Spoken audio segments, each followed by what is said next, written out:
Okay, let's move on to the next question. My mom and dad have a living trust.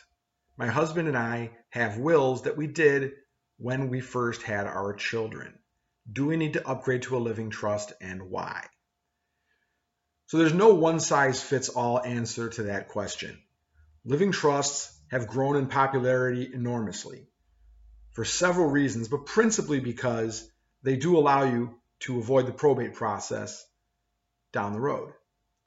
Whether or not they work for you is really a case-by-case decision, but I can tell you the reason they've grown in popularity is that the process of taking an estate through probate, which is what you have to do when somebody passes away and you want to change ownership of their property, that process takes, in Illinois at least, between 18 and 24 months.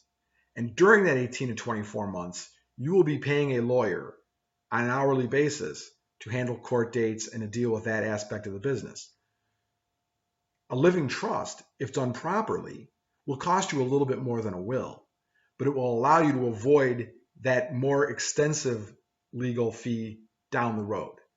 So that's one reason they've become very popular. The other is it's very, very easy and very, very cheap to update a living trust. So if you're younger, if you have children who are younger, and you might want to change your plan over time, it is very much worth it to consider a living trust.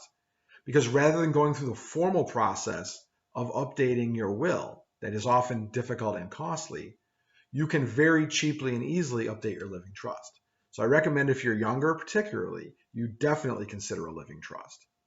There's one other situation in which I always recommend a living trust, and that's if you own real estate in more than one state, you should definitely have that real estate owned by your living trust.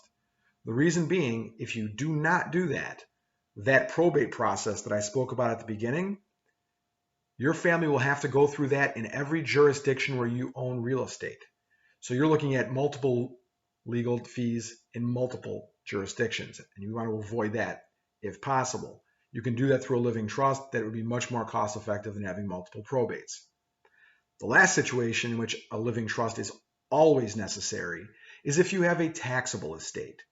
Taxable estate varies depending on your jurisdiction, but every state has a level under which there is no estate tax, but over which you will pay estate tax. There's also a federal estate tax, which has an exemption level of around $5 million. So if you have a net worth that is up in the millions of dollars, that includes the value of your equity in your home, it includes the value of payouts of life insurance. If that's up over the $1 or $2 million mark, you definitely want to speak to an attorney about possibly doing a living trust.